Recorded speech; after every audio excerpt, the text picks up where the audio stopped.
بسم الله الرحمن الرحيم. الله لا إله إلا هو الحي القيوم لا تأخذه سنة ولا نوم له ما في السماوات وما في الأرض من ذا الذي يشفع عنده إلا بإذنه يعلم ما بين أيديهم وما خلفهم ولا يحيطون بشيء من علمه إلا بما شاء وسع كرسيه السماوات والأرض ولا يؤوده حفظهما وهو العلي العظيم.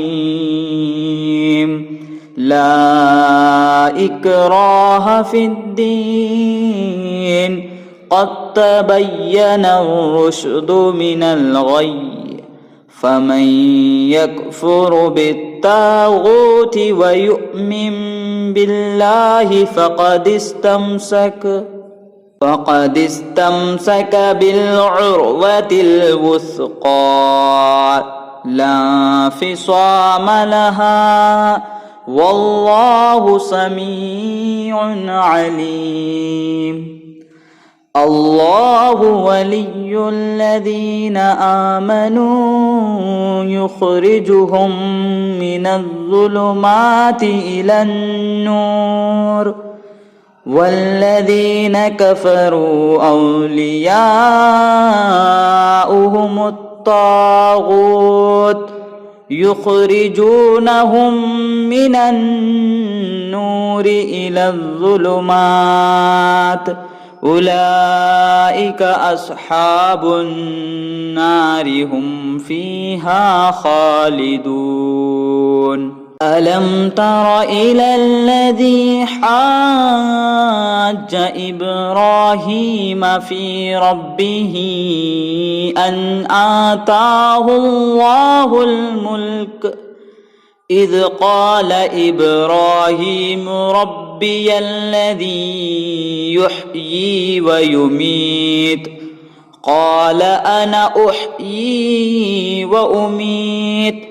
قال إبراهيم فإن الله يأتي بالشمس من المشرق فأت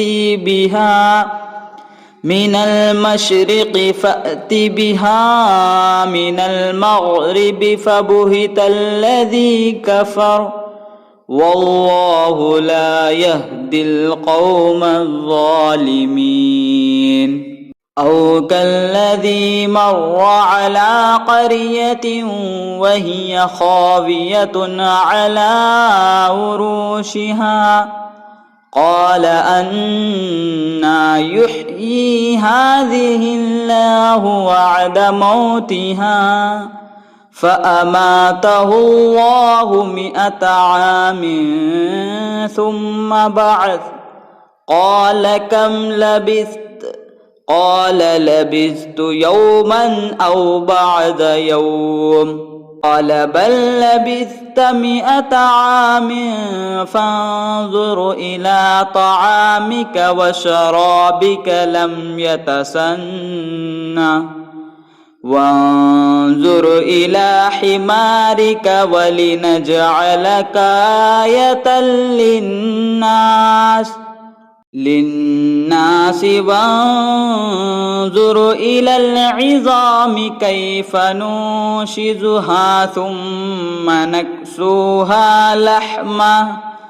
فلما تبين له قال أعلم أن الله على كل شيء قدير. وإذ قال إبراهيم ربي أرني كيف تحيي الموتى قال أولم تؤمن قال بلى ولكن ليطمئن قلبي قال فخذ أربعة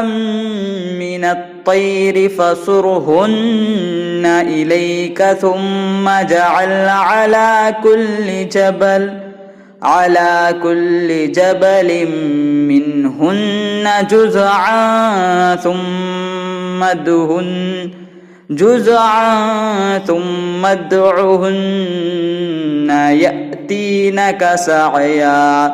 واعلم أن الله عزيز حكيم مثل الذين ينفقون أموالهم في سبيل الله كمثل حبة أنبتت 7 سنابل في كل سنبلة 100 حبة والله يضاعف لمن يشاء والله واسع عليم الذين ينفقون أموالهم في سبيل الله ثم لا يتبعوا ما أنفقوا منا ولا أذى لهم أجرهم عند ربهم ولا خوف عليهم ولا هم يحزنون قول معروف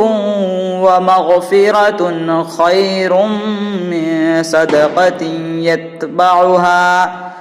يتبعها أذى والله غني حليم يا أيها الذين آمنوا لا تبطلوا صدقاتكم بالمن والأذى كالذي ينفق ماله رئاء الناس ولا يؤمن بالله واليوم الآخر فمثله كمثل صفوان عليه تراب فأصابه وابل فتركه صلدا لا يقدرون على شيء مما كسبوا والله لا يهدي القوم الكافرين